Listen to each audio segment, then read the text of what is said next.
कल लड़के वाले देखने आए थे मुझे, कहने लगे लड़की रहने दो, लड़की का फोन दिखा दो बस। कल लड़के वाले देखने। तू कागज के फूल छू देबू तो गुलाब हो जाई, तू पानी में अंगुरी बोर देबू तो शराब हो जाई। ताहार रूपवे ऐसन बा नया लोग के कहे पुरानियों के नियत था। बोलो कहिया ले हमरा के टच करेगा, हाँ टच करेगा।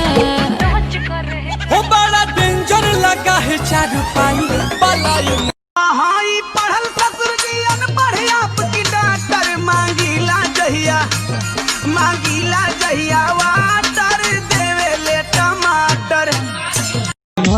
गे छौरी तोरी चुनरी छौ झाला कौआ, छौरी तोरी चुनरी छौ झाला कौआ। आजान मारो लहंगाई लाखना दुल्हा हमर खोजाए लगल चलत नए अब प्यार रे। भैया है रंगदार हमर देत तोरा गोली मार।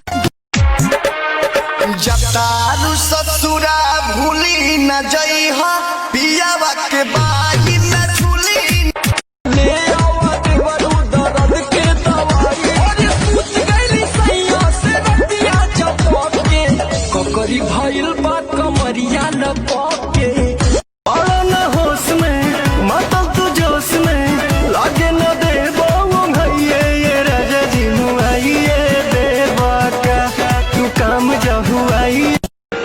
हमहू पियब तूहू पिया, तामुड़ बना हली हल जाका चला चादरा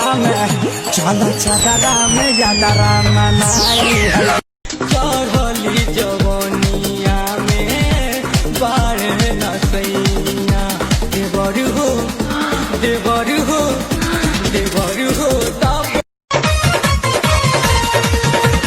बारू तू बेजोड़ तो हर जोड़ नहीं बाटे कोनो दुनिया में।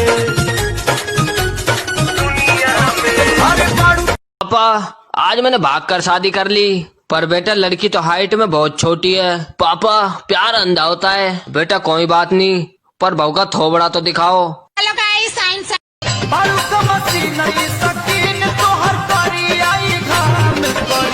जब लाग जाई पछुआ के हाथ। अल्लाह के नाम पे कुछ दे दे बाबा, अल्लाह के नाम पे कुछ दे। बहन जी अल्लाह के नाम पे 1 रुपया दे दो, 2 दिन से कुछ भी नहीं खाया है। हरामखोर, तुझे इतनी सुंदर औरत से पैसे मांगते हुए शर्म नहीं आती? अच्छा तो ठीक है फिर एक चुम्मा।